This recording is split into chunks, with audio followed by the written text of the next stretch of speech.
Salut, bienvenue à tous. Dans cette vidéo, je vais te parler de la différence entre la méditation guidée et la méditation pas guidée. Voilà, parce que c'est quelque chose qui revient souvent aussi. Donc quand on parle de méditation, donc le mot méditation aujourd'hui il englobe beaucoup de choses. C'est un mot qu'on emploie assez facilement, peut-être à tort. Voilà. D'un autre côté, c'est un mot qui ressort souvent et du coup, qui vient mettre de la lumière sur tout ce monde du yoga qui peut tellement nous apporter à chacun. Donc voilà, même si il n'est pas toujours utilisé à bon escient, j'ai beaucoup de gratitude pour tout ça, pour tout ce qu'on peut trouver aujourd'hui en tant qu'offre, que ce soit sur YouTube, que ce soit dans les cours, etc. Euh, j'ai envie de dire la vraie méditation avec des guillemets, la vraie méditation.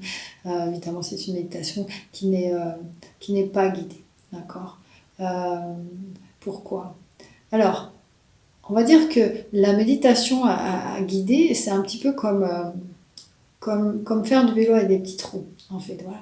Donc au début, on en a besoin. Je crois que beaucoup de gens en ont besoin. Je crois que j'en ai eu besoin aussi.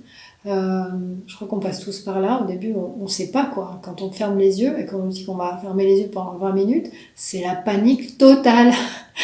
Donc, vous dites, mais qu'est-ce que je vais faire pendant 20 minutes? Et donc, voilà, pour certaines personnes, ça peut être vraiment très effrayant d'avoir les yeux fermés et d'être dans le noir, quoi, entre guillemets, et dans le vide, quoi. Et de ne pas savoir à quoi s'accrocher. Enfin, donc voilà. Donc je crois que la méditation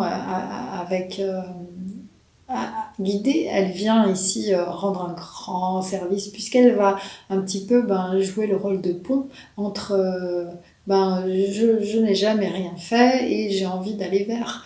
Et donc, ça va permettre d'aller vers la méditation tout en douceur. Et sans ça, je crois que il y aurait beaucoup de gens qui n'essaieraient même pas ou qui essaieraient puis qui abandonneraient. Donc, encore une fois, chaque chose a son rôle et il n'y a pas de pratique parfaite pour personne. Chacun a trouvé la sienne, ce qui nous convient au moment où on... Parce que voilà, on est qui on est au moment où, à un instant T et il faut travailler avec ça. On ne peut travailler qu'à partir de qui on est dans l'instant présent et trouver ce qui nous convient. Voilà, donc les méditations guidées, elles sont très très chouettes. Il y en a des qui sont très chouettes et je vous invite vraiment, si vous commencez à méditer, vous pourrez peut-être en trouver sur ma chaîne. Donc je vous invite bien sûr à méditer au début avec des méditations guidées qui vont vous permettre en fait justement de vous montrer le chemin. C'est ça que ça veut dire. Pour pouvoir après derrière vous en détacher. Alors pourquoi est-ce que au début de la vidéo je disais que c'était pas une vraie méditation? Eh bien tout simplement parce que la méditation est un processus d'intériorisation. Donc on va tourner les sens vers l'intérieur, on va un petit peu comme une tortue qui rentrerait dans sa carapace. On va rentrer, tourner nos sens vers l'intérieur pour être à l'écoute et un petit peu se fermer à tout ce qui va être stimuli extérieur. Voilà ce qu'on appelle en yoga pratyahara. Et donc ce processus d'intériorisation, il va difficilement se faire si on a un stimuli extérieur, comme une voix qui est en train de nous guider, on est d'accord. Voilà, donc la méditation guidée, elle va pas vraiment nous permettre de nous intérioriser, puisqu'on va être en permanence happé par ce qui se passe à l'extérieur, et on va être à l'écoute, puisque c'est la personne qui nous guide, etc.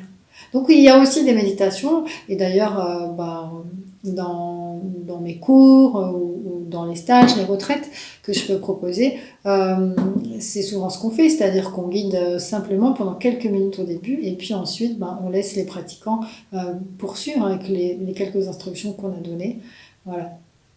Donc voilà, encore une fois, c'est quand donc il n'y a pas de pratique. Encore une fois, il n'y a pas de pratique parfaite, et c'est quand vous allez vous sentir prêt. Ça sera à vous de choisir le bon moment pour vous, pour enlever ces petits trous justement et vous lancer tout seul dans le vide pour vous rendre compte qu'en fait le vide est plein. il est plein d'amour et plein de paix. Voilà. Eh bien, j'espère que cette vidéo vous a plu. N'hésite pas à rejoindre le groupe Facebook pour venir poser tes questions sur la vidéo et voilà, rencontrer d'autres pratiquants, en savoir plus sur tous ces sujets. Et puis voilà. Et puis je te dis à très bientôt. Ciao.